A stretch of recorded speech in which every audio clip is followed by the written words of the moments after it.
नेता थेट जाऊयात. मनोज जरांगे पाटील आपल्यासोबत जोडले गेलेले आहेत. मनोजजी, खरं तर आज संध्याकाळच्या वेळेला तुम्ही जी पत्रकार परिषद घेतली ती सुद्धा महाराष्ट्राने पाहिली आहे. त्याच्यानंतर लक्ष्मण हाके यांची पत्रकार परिषद पाहिली आहे. नेमकं काय घडतंय, म्हणजे काय नेमकी तुमची भूमिका असणार आहे? कारण एकीकडे असाही सूर आता आळवला जातोय, कारण उद्या शिष्टमंडळ जे आहे ते लक्ष्मण हाकेंची जाऊन भेट घेणार आहे.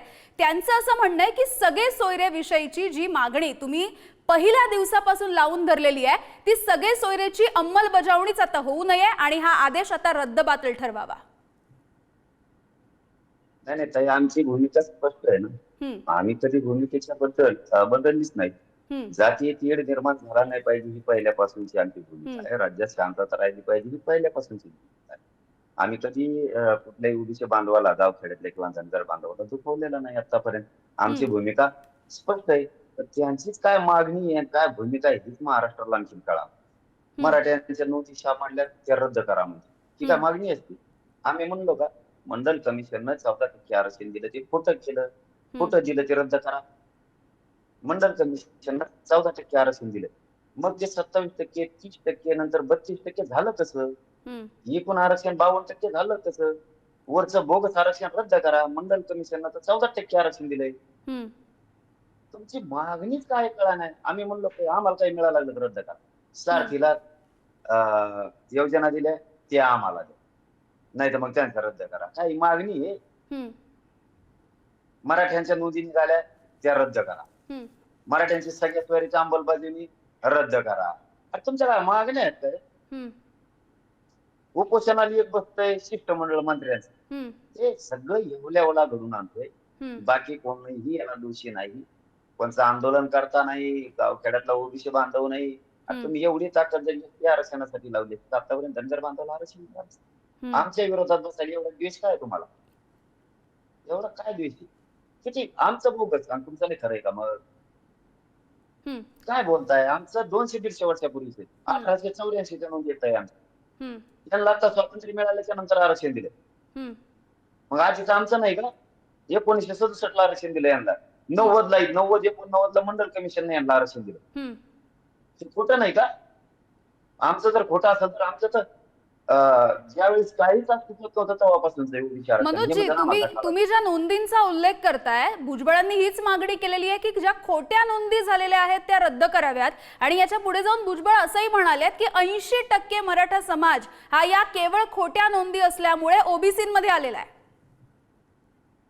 80% पहिल्याच आलेलं, त्याला एक तर काही कळत नाही. त्याला फक्त जातीवाद करायचं होतो आणि गोरगरिबाची गावखेड्यात झुंज लावून द्यायची एवढंच त्याला कळतं. राजकीय फायदा उचलायचा.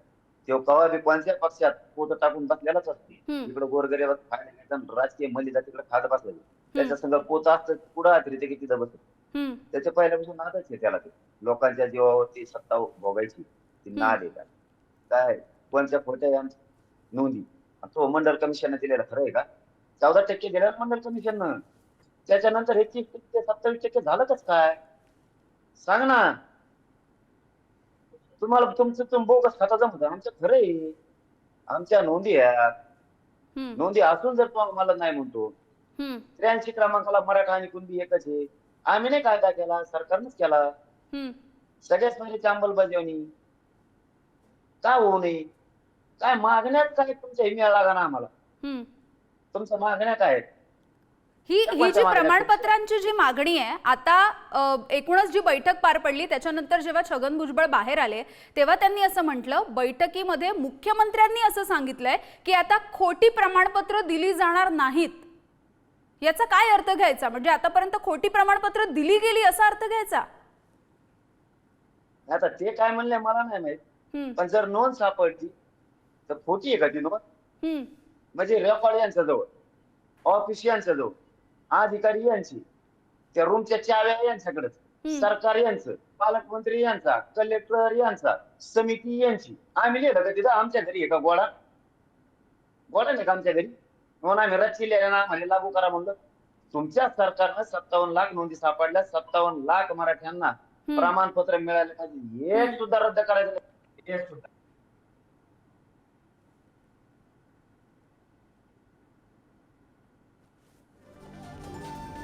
मनोज जरांगे पाटील आपल्या सोबत आहेत. आपण त्यांच्या सोबत या सगळ्या संदर्भात बातचीत करतोय.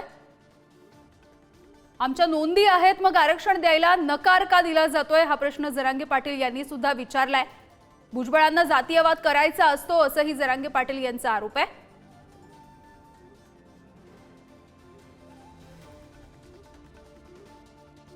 एकीकडे बैठक पार पडलेली आहे आणि या बैठकीमध्ये वेगवेगळ्या विषयावरती मंथन झालेलं आहे. ओबीसी आरक्षणामधून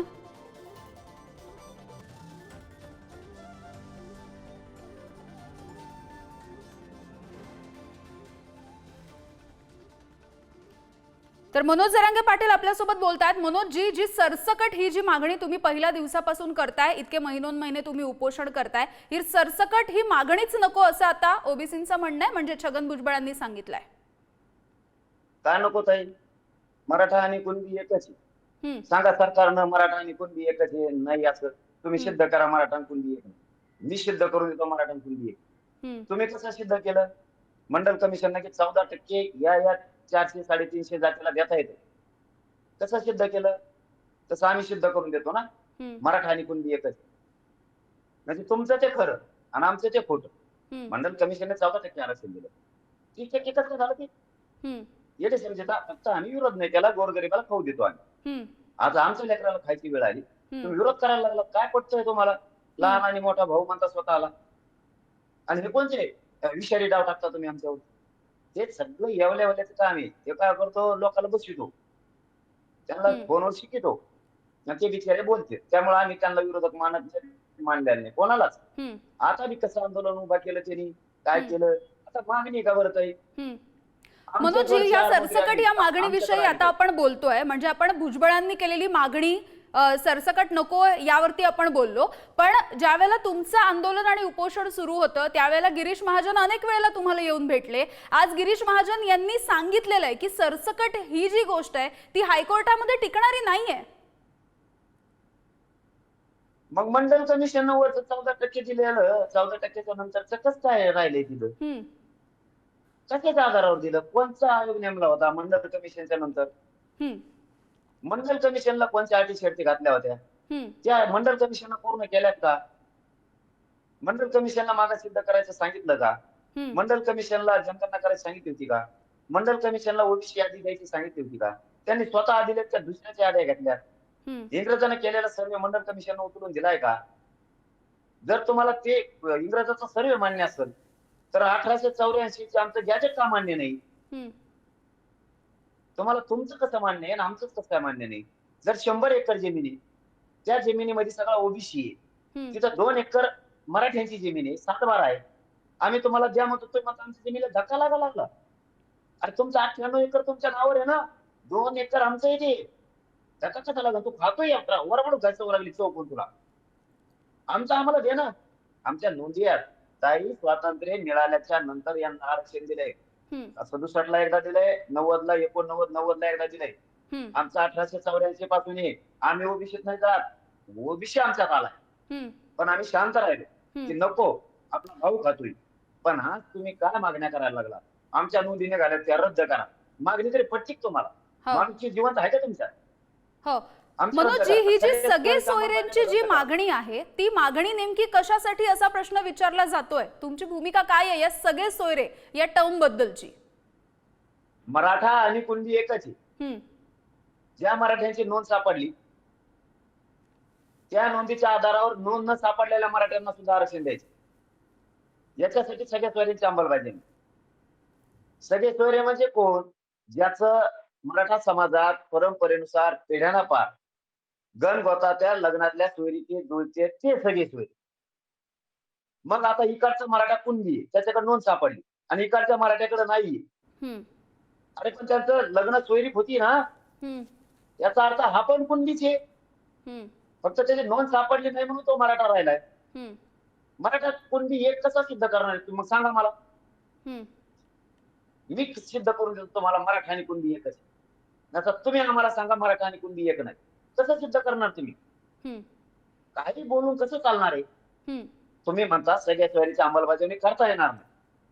मग आम्ही म्हणतो मंडल कमिशन दिलेलं आरक्षण देता येत नाही. कशाच्या आधारावर दिले सांगा? आधार तर सांगा ना राव. मंडल कमिशननं आरक्षण ओबीसीला कसं दिलं? कशाच्या आधारावर? आधार तर सांगा ना आधार. सामाजिक शैक्षणिक मागासलेपण आहे म्हणून दिलं का सांगा? व्यवसायावर आधारित जे म्हणून दिलं ते सांगा.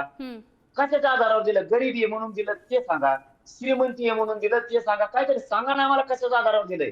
हो, ते आधार आम्ही तुम्हाला सिद्ध करून देतो. मराठा सुद्धा त्याच गोष्टी व्यवसायाच्या आधारावर आरक्षण दिलंय.